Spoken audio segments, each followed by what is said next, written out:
August 2nd, 1944. Just after dawn, a thin layer of mist hangs over the rolling fields south of Avranches, drifting across shattered farmhouses and silent hedgerows. On a small rise overlooking the road network, a German engineering officer lifts his field binoculars, expecting to see the familiar pattern of Allied supply columns inching forward as they had for weeks in Normandy. Instead, he sees dust, a vast, rising wall of it, moving far too fast. Engines rumble in the distance, low and steady, growing louder with every passing second. Something is wrong. No armored division, not in France, not on these roads, is supposed to move like this. Tank tracks churn through the fields at a speed German manuals say is impossible. Vehicles appear, disappear, and reappear again across the countryside, as if the rules of terrain no longer apply. Reports from the previous night were dismissed as exaggerations. But now the truth is visible with the naked eye. American armor is no longer advancing. It is racing. Patton's Third Army, activated only yesterday, is pouring through the German flank with a momentum so unnatural that even the officers trained to analyze movement speeds cannot explain it.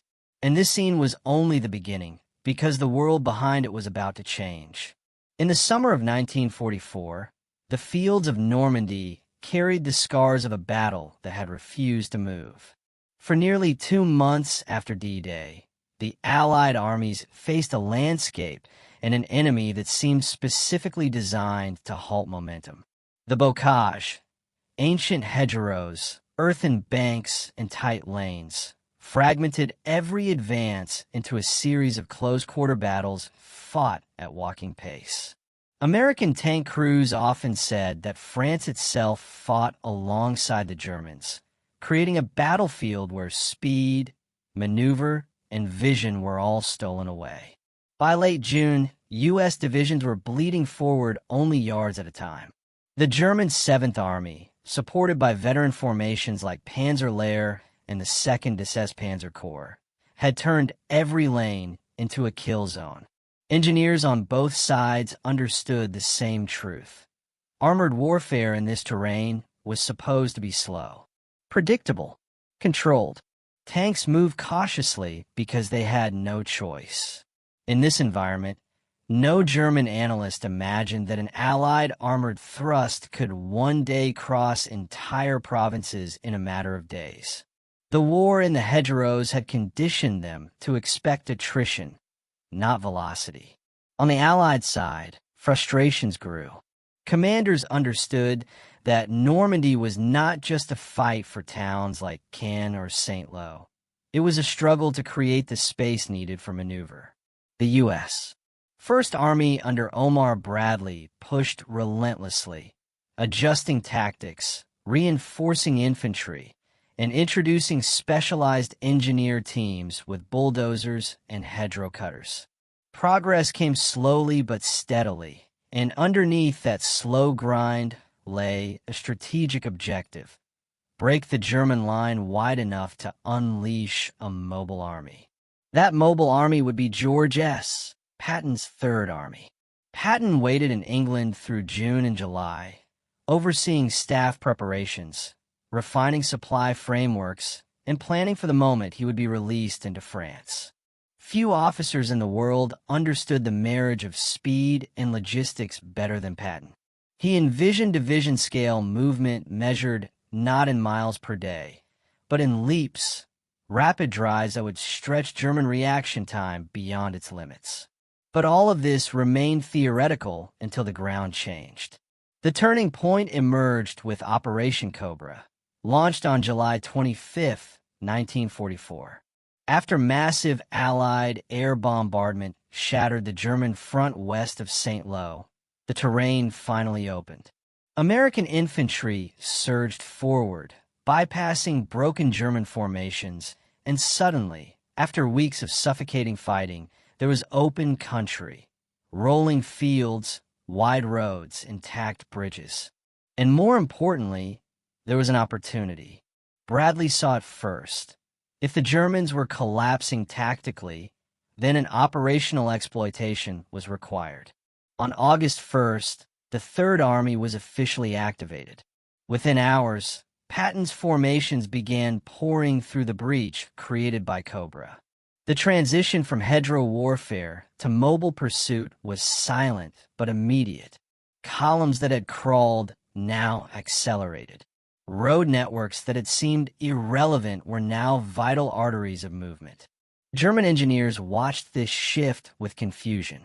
Their defensive models, built on assumptions of terrain density and Allied caution, could not explain the sudden tempo. They expected days to reposition bridging units, lay mines, demolish crossings, and build obstacles. Instead, they found themselves reacting to reports that American armor was already miles beyond where it should be. This disbelief was not simply emotional.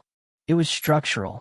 German doctrine emphasized the deliberate, methodical withdrawal of engineering assets to shape the battlefield. They relied on accurate intelligence to anticipate enemy maneuvers. But as the American advance expanded beyond the predicted pace, those engineering timelines collapsed. Bridges that were scheduled for demolition in the evening were seized before noon.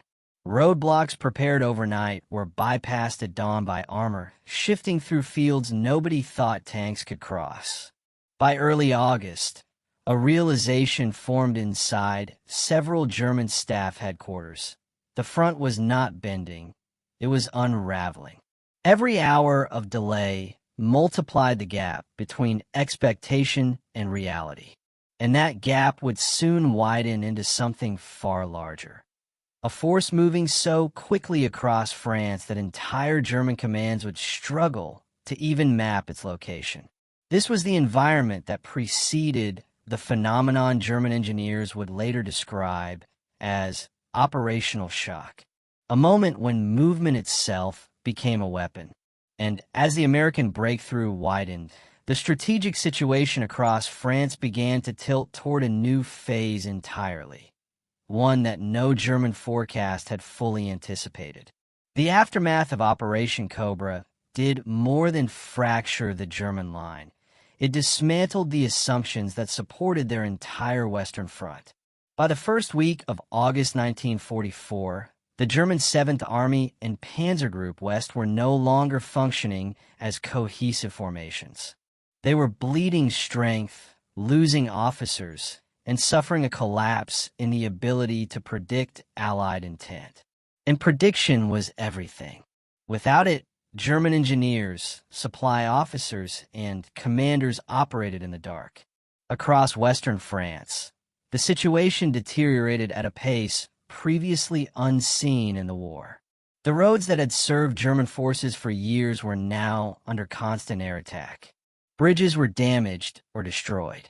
Fuel dumps were either bombed or hastily abandoned. Armored units attempting to reposition often arrived with half-empty tanks and exhausted crews. Every movement demanded calculations the Germans could no longer make. Every hour of delay meant further exposure to Allied fighter bombers that prowled the roads in daylight. Yet the most dangerous factor wasn't the bombs. It was time. American forces were gaining it. German forces were losing it. Patton understood this better than anyone. From the moment his Third Army activated, he drove his corps commanders to exploit every weakness the enemy revealed. His doctrine rested on a simple truth. In mobile warfare, momentum is as decisive as firepower. A force that keeps moving forces its enemy to fight on yesterday's assumptions.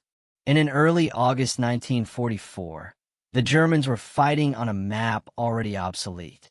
Third Army's approach to movement was fundamentally different from German expectations. U.S. armored divisions were built around internal mobility. Radios in every tank, motorized infantry integrated into the advance, engineers moving ahead to repair roads or clear obstacles within minutes. Supply columns followed relentlessly, ensuring fuel and ammunition arrived not days later, but hours. The American system took the Allied industrial advantage and converted it into continuous motion. German analysts, working with fractured reports, try to trace this movement across Brittany and the Loire region. Yet every corridor they identified closed too late. When German staff believed Patton was driving west toward the ports, he shifted south. When they predicted a push toward Laval, he swung east. The U.S. advantage in maneuver wasn't only speed, it was unpredictability. A constantly shifting axis of advance that defied the German belief that armored units required deliberate buildup and concentrated commitment. German engineering units, responsible for delaying the American advance, were caught in a perpetual retreat. Their demolition schedules were based on divisions that could estimate incoming threats within predictable windows. But Patton's divisions were shrinking those windows from days to hours. The collapse of German logistical cohesion deepened the crisis. Fuel shortages crippled mobility. Communications lines failed. Entire regiments were cut off not by encirclement, but by simple inability to move. Meanwhile, American reconnaissance units swept ahead, identifying weak points and bypassing pockets of resistance too small to matter. On a strategic level, German command attempted to stabilize the front by redirecting surviving armored forces. But this too was undermined by the tempo of events. Panzer divisions that once served as instruments of decisive counterattack were now stuck in fragmented battles, or worse, on the march, exposed to Allied air power and running short of fuel. Those that reached the front arrived too late to influence the operational picture. Inside German headquarters, maps became increasingly unreliable. Staff officers voiced concerns that they could no longer determine the true location of Patton's spearheads. Not because the Americans were invisible, but because they were moving faster than reports could be filed. This was the chaos into which Patton advanced. A battlefield where mobility itself became the decisive arm, where the traditional German advantage and tactical proficiency could no longer compensate for lost operational control. And with every mile Third Army advanced, the German crisis deepened, pushing multiple dimensions of the campaign toward a single question. How could an American armored force move so fast across a country the Germans believed they understood better than anyone? A question whose answers reveal not just speed, but the many angles that shaped it. George S. Patton believed that momentum was not merely advantageous, it was decisive. His entire military philosophy centered on collapsing an enemy's ability to think, decide, and reposition. In France, this principle found its perfect battlefield. Patton did not view movement as something that happened between battles. He viewed movement as an attack in itself. In his command posts, decisions were made within minutes, not hours. Corps leaders were expected to anticipate orders and execute them without delay. Patton's famous insistence on initiative filtered down through every level of Third Army. If a unit found resistance, it fixed it or bypassed it. If a road was blocked, it took another. If fuel was running low, it was pushed forward through improvised supply lines faster than doctrine recommended. Standing still was the only unacceptable choice. This doctrine demolished the German expectation that Allied advances would pause to consolidate. When German engineers predicted a halt to allow American infantry to catch up, the tanks kept moving. When they expected the armored divisions to wait for logistics, the logistics raced just as fast. Patton's approach made uncertainty itself a pressure tool, forcing the Germans to fight inside a decision cycle they could not escape. To Patton, a division moving at full speed was safer than one sitting still. And in France, this principle created a constantly accelerating force that German officers described as operationally disorienting. A force whose velocity was not accidental, but engineered. Behind every fast-moving tank was an even faster-moving supply system. Without fuel, Patton's tanks were useless. Without ammunition, they were targets. The Americans understood this with industrial precision. The result was one of the most remarkable logistical feats of the war. A supply network capable of feeding an armored army advancing faster than planners had once believed possible. The Red Ball Express, established in August 1944, became the lifeline of the advance. Thousands of trucks, many driven by African-American soldiers who carried an immense share of the burden, moved day and night along dedicated routes. These convoys delivered fuel, ammunition, spare parts, and rations with a rhythm so constant that German analysts assumed the Americans had hidden stockpiles much closer to the front. They hadn't. They simply moved supplies at a pace that defied expectation. American maintenance crews repaired tanks within hours. Fuel was pumped forward in drums, cans, and tankers. Engineers built, repaired, or replaced bridges with astonishing speed. Ammunition dumping grounds appeared almost overnight near critical road junctions. This logistical velocity allowed Third Army to maintain its advance without operational pauses, something the Germans could not match. German engineers, accustomed to fighting mechanized opponents with predictable supply cycles, were astonished. They had never encountered an enemy whose logistics could keep up with, or in some cases outpace, its armor. Reports from captured German officers later revealed a repeated phrase: "We underestimated their ability to sustain movement." Logistics was not the shadow of Patton's advance. It was the engine. The German army prided itself on meticulous planning and technical understanding of terrain. Normandy's hedgerows had confirmed their analysis. The American style of warfare would be slow, cautious, and tied to predictable avenues of advance. Their engineers believed France itself limited armored movement. Roads were narrow, fields were divided by dense earthworks, and river crossings were few. But once Allied forces broke out of the bocage, the Germans' assumptions worked against them. They underestimated the cross-country capability of American armor. They misjudged the flexibility of U.S. units to adapt to terrain problems. They believed the French road network would bottleneck Allied forces for days at a time.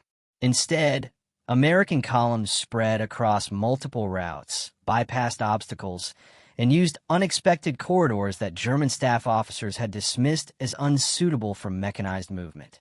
German doctrine reinforced these miscalculations. Their operational planning often required careful synchronization of infantry, armor, and engineering assets. This meant German armored formations could not achieve the same fluidity of movement.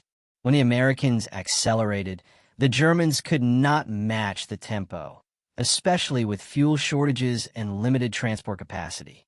Compounding the issue, the Luftwaffe had lost control of the air. German engineers who attempted demolitions by daylight were attacked. Reconnaissance became nearly impossible. Movements that once took a few hours now required elaborate detours, cautious night marches, and frequent halts. Thus, German misjudgment was not a singular failure. It was a chain of assumptions, each broken by an enemy moving faster than predicted.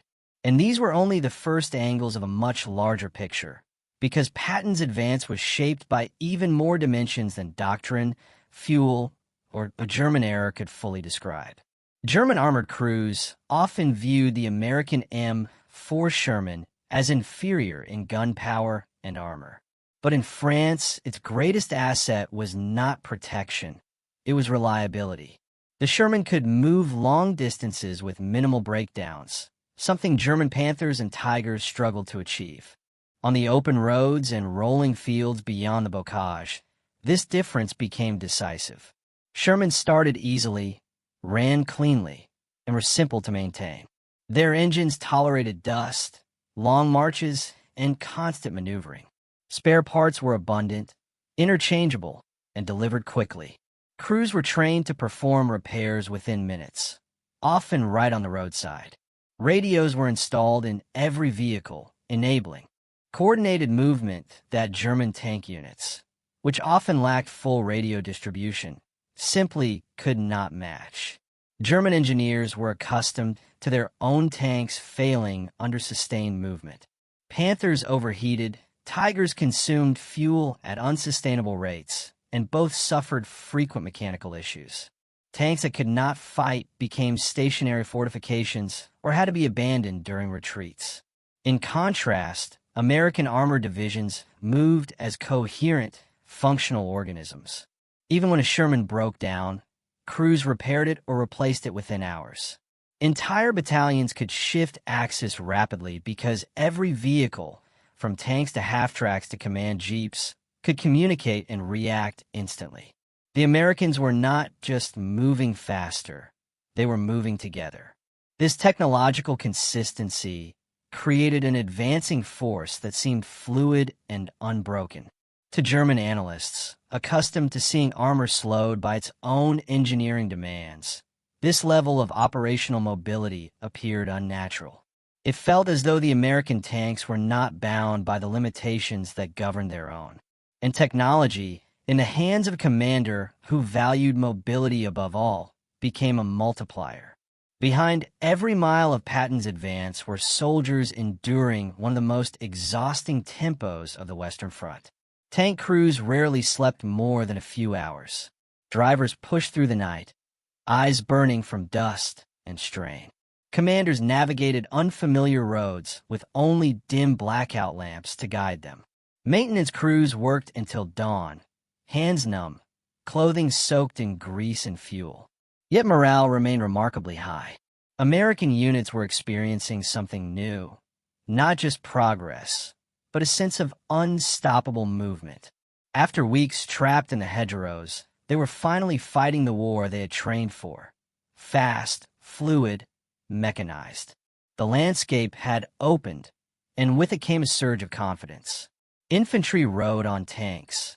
Artillery leapfrogged forward with clockwork speed, and reconnaissance units moved so rapidly that they often reported enemy activity before the German units themselves understood what was happening.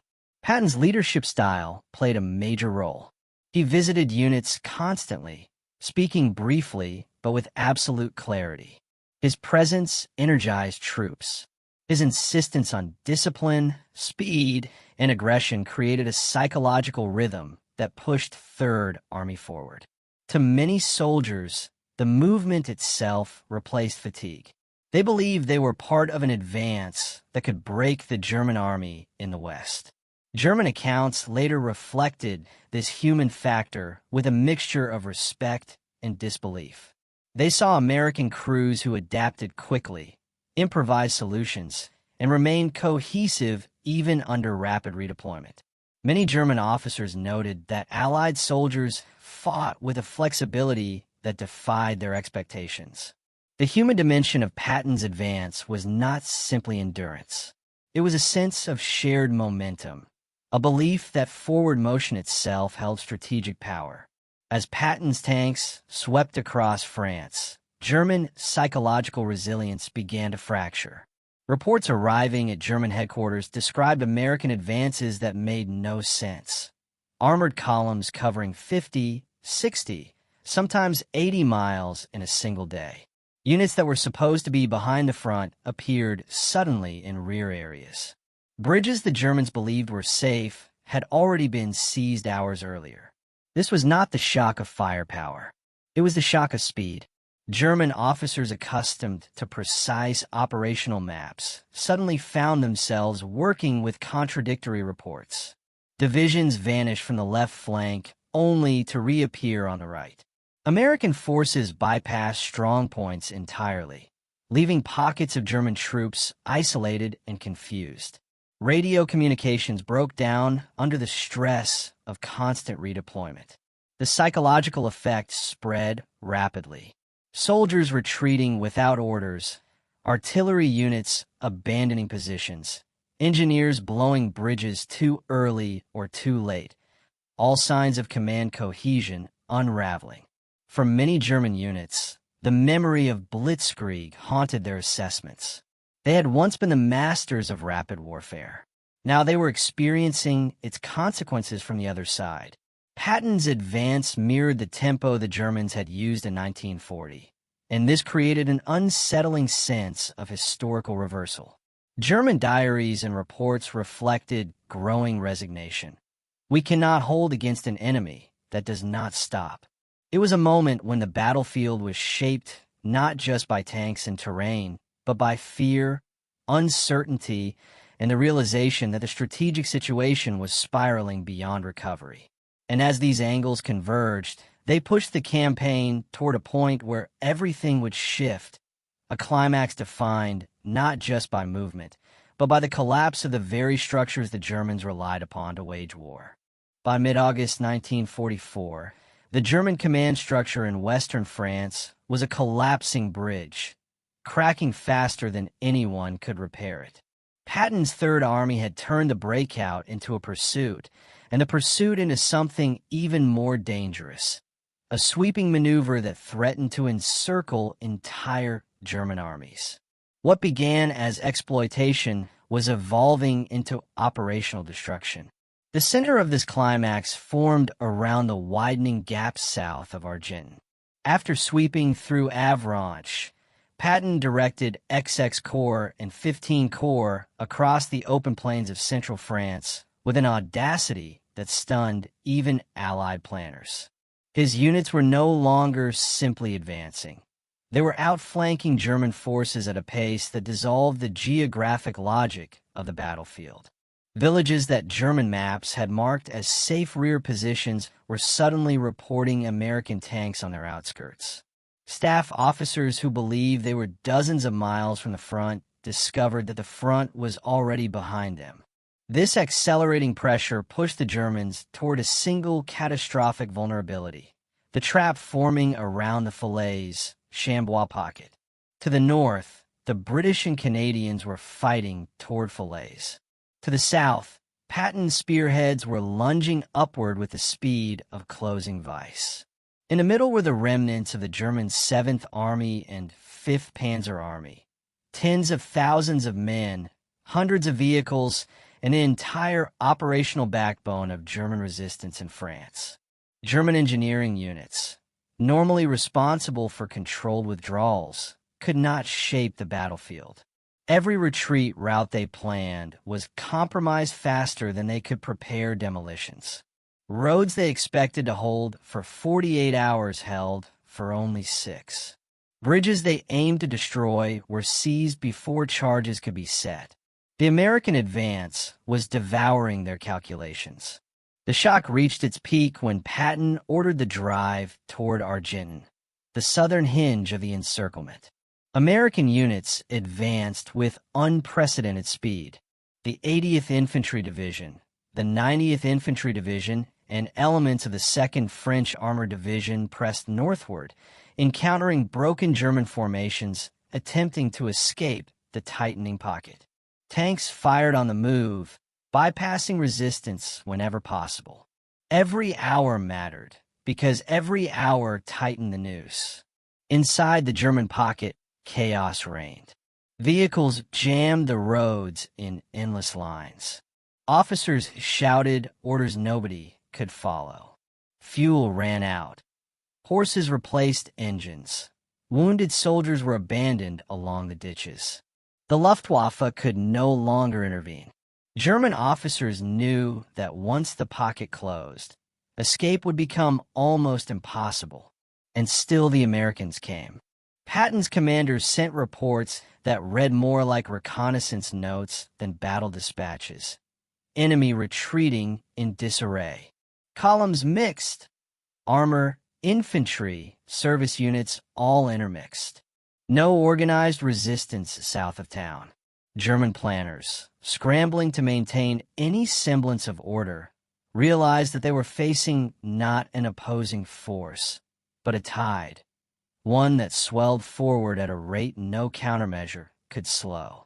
By August 13th, Patton's lead elements reached positions just shy of linking with the Canadians. The encirclement was nearly complete. German officers who studied Allied doctrine had expected pauses for consolidation defensive preparation, or logistical reset. None came. Every hour without a halt cost the Germans lives, equipment, and cohesion. The extraordinary speed of Third Army created a temporal pressure the Germans were unprepared for. Encirclement was no longer an event. It was a process unfolding faster than the German command could react, communicate, or adapt. Reports from German engineers in the field captured the same theme. We are being overtaken before the lines can be prepared. What followed over the next days was the collapse of German resistance in the West. Patton's armored and infantry units pushed relentlessly, sealing escape corridors, capturing crossroads, and intercepting retreat columns. The Germans fought with desperation, but their formations were too fragmented to mount a coordinated defense. What remained of their once formidable armor divisions was reduced to scattered groups of tanks, limping along with dwindling fuel and almost no infantry support. Every mile Third Army gained pushed the German high command closer to the realization that their campaign in France had reached its breaking point. And the true turning point, the moment that transformed rapid advance into decisive victory, was only now beginning to take shape. As the sun climbed higher over the Norman countryside, the German 84th Corps finally realized the situation was slipping out of control. What had begun as a localized American push near Avranches was now unraveling the entire left wing of the German line. And the most terrifying part wasn't the tanks themselves, it was the pace. Recon units reported American columns moving like cavalry, sweeping across fields, hedgerows, and backroads with an ease that defied every expectation from the past 6 weeks of bitter Normandy fighting. The heavy French bocage that had slowed Allied infantry to a crawl was suddenly irrelevant. Tanks were bursting through gaps engineers had carved in the night, rolling past stunned German pickets who barely had time to fire a shot. At 10:30 a.m., a forward German battalion near La Quillière radioed in a message that left their divisional HQ in stunned silence. Enemy armor bypassed us on both flanks. We are not in combat. We are simply being left behind. By midday, the Americans were no longer punching a hole in the German line. They were tearing it open, widening it hour by hour, turning a breach into a corridor and a corridor into a floodgate. The Germans weren't just losing ground. They were losing the ability to respond at all. By the first week of August 1944, the scale of what had happened in Western France was finally visible, not only to Allied commanders who pored over maps inside makeshift headquarters, but to stunned German officers trying to understand how their front had disintegrated so quickly. The collapse was not a single event, nor the result of one decisive battle. It was the cumulative effect of a tempo of movement the German command structure could neither predict nor counter. The most immediate aftermath came in the form of geography. Town after town that had been marked as defensive anchors, places the Germans expected to hold for days or even weeks, fell in hours. Vire, Mayenne, Mortagne, Le Mans, Argenton. Names that once carried operational meaning were reduced to mere waypoints in Patton's widening corridor. His Third Army, barely born on August 1st, was bursting outward in every direction like water freed from a broken dam. German engineers, studying the movement reports, were the first to grasp the scale of the disaster. Their intelligence summaries for mid-August noted that American armored formations were covering more ground in a day than the German panzer divisions could manage in 3, even under ideal fuel and repair conditions, which by that date were increasingly rare. The engineers knew the numbers, and the numbers were merciless. U.S. armored divisions routinely advanced 50 to 80 kilometers per day, sometimes more, while the German standard for a forced march under combat conditions rarely exceeded 30. This disparity created a psychological shift as profound as the territorial one. For years, German officers had believed that their doctrine, Schwerpunkt, rapid maneuver, decisive thrust was the pinnacle of modern warfare. But now they were watching the Allies execute something faster, broader, and more sustainable. What shocked them most was not American tank quality. The Sherman still carried its familiar weaknesses. It was the operational ecosystem supporting it. Roads cleared, depots established overnight, fuel arriving on time schedules, engineers rebuilding bridges before the dust had settled. The consequences were immediate and brutal. Entire German battalions found themselves cut off, not by deliberate encirclement operations, but simply because the Americans had outrun their maps. Road junctions that German commanders believed secure at dawn were in American hands by noon. Reserve units attempting to redeploy discovered that their planned routes were already severed. Communications collapsed. Situation reports became obsolete within hours.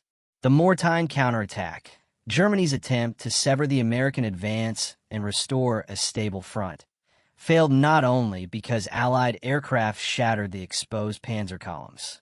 It failed because the Germans were already reacting to a battlefield that no longer existed. Patton's armor had moved too far, too fast. Every German order issued on August 7th was obsolete by the time it reached the units meant to execute it. For German field officers, the humiliation was sharpened by a deeper realization. They had underestimated American adaptability. They had expected caution, methodical progression, long pauses for supply buildup. Instead, they encountered an army that embraced momentum, turning the chaos of war into a supply-driven engine of movement. By late August, the effects were visible even in the German rear areas. Fragments of divisions, sometimes only a few hundred men, streamed eastward in disorganized columns, tried to escape before Patton's advancing units cut the next road or seized the next bridge. Many didn't make it. The Falaise Pocket sealed the fate of thousands, but the seeds of that destruction had been planted weeks earlier in the aftermath of the breakthrough at Avranches. And yet, the deeper consequences were only beginning to unfold.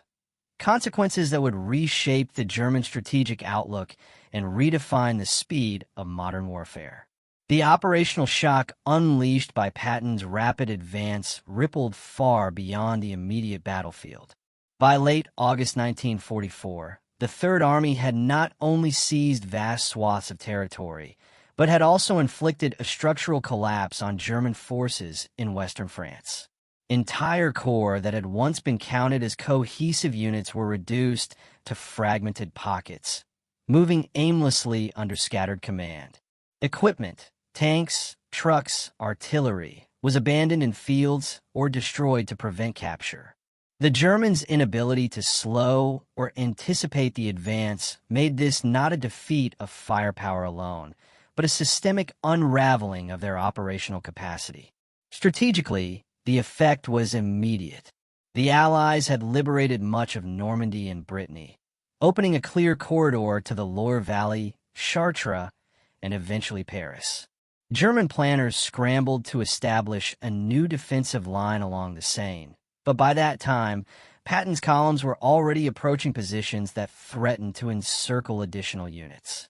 The speed of the American advance forced the Germans to abandon fortified positions without combat, something almost unthinkable in previous campaigns. The human cost, meanwhile, was staggering. Thousands of German soldiers surrendered en masse. Casualty figures for the week following the breakout are difficult to quantify precisely, but estimates suggest tens of thousands were killed, wounded, or captured in the pursuit. For American forces, the campaign exacted fatigue and supply challenges, yet the relentless movement preserved the initiative and minimized the risk of static attrition that had characterized the Normandy hedgerows. Morale shifted profoundly on both sides. German troops and commanders were demoralized not only by loss of ground, but by the realization that their doctrine, their expertise in armored warfare, had been outpaced by speed itself. Conversely, American soldiers felt a rare exhilaration. Weeks of grueling hedgerow fighting had given way to sweeping mobility rapid advances, and a tangible collapse of enemy defenses. Letters and diaries from tank crews describe a sense of invincibility, a rhythm of movement that became a self-sustaining engine of confidence. Allied high command took note. The Third Army's advance validated Patton's doctrine of exploiting operational tempo and flexible logistics, influencing plans for subsequent campaigns into the Low Countries and Germany itself. German command, by contrast, conducted post-action assessments that would resonate through their remaining operations. An armored army could be decisively challenged not only by firepower, but by the velocity of its opponent's maneuvers, a lesson they would struggle to internalize. By the end of August, the speed of the Third Army had rewritten the map of France. German forces were retreating toward the Siegfried Line, their capacity for coordinated resistance fractured. Patton's campaign had demonstrated the lethal combination of doctrine, logistics, and speed, an operational symphony that German engineers and staff officers could barely comprehend. In their after-action notes, many admitted the stark reality. They had been overtaken not by superior tanks or numbers, but by a principle they had underestimated: relentless movement. And this realization leads naturally to the final reflection: what Patton's breakthrough meant not only for France, but for modern warfare, and for the enduring lesson that speed, when combined with vision and logistics, can redefine the battlefield. Patton's rapid advance across France in August 1944 stands as one of the most striking demonstrations of the power of operational speed in modern warfare. It was not simply a victory of tanks over terrain or firepower over manpower. It was the triumph of momentum itself. The Americans moved faster than maps could record, faster than intelligence could predict, and faster than German doctrine allowed for. In doing so, they reshaped not only the physical battlefield, but the conceptual boundaries of what an army could achieve in a single campaign. The Third Army's movement highlighted the inseparable connection between strategy, logistics, and human effort. Tanks alone could not achieve the feat supply trucks, engineers, and maintenance crews moved in harmony, sustaining a relentless pace. Soldiers endured exhaustion, yet were driven forward by the certainty that motion itself was a weapon. Patton's philosophy that the enemy's mind could be as vulnerable as his positions transformed every mile gained into both a tactical and psychological blow. For the German engineers and staff officers who observed it, the campaign became a study in disbelief. Their calculations, experience, and doctrine, honed over years of war, were rendered insufficient. They discovered that speed, if leveraged correctly, could destabilize even the most prepared defenses. And in that destabilization lay a lesson that would echo beyond Normandy. The battlefield is not static. It is shaped by the capacity to exploit time as ruthlessly as terrain. Beyond strategy and technology, the campaign leaves a human lesson. War, at its core, remains an interplay of courage, endurance, and adaptability. Patton's advance reminds us that innovation in warfare is not measured solely by the might of weapons, but by the orchestration of men, machines, and momentum in harmony. Ultimately, the story of August 1944 is not merely one of tanks racing across France. It is the story of how speed became an instrument of surprise, how relentless initiative can break the expectations of even the most seasoned adversaries, and how history itself can be altered in the space of a few extraordinary weeks. Patton did not simply move an army. He moved the course of the war.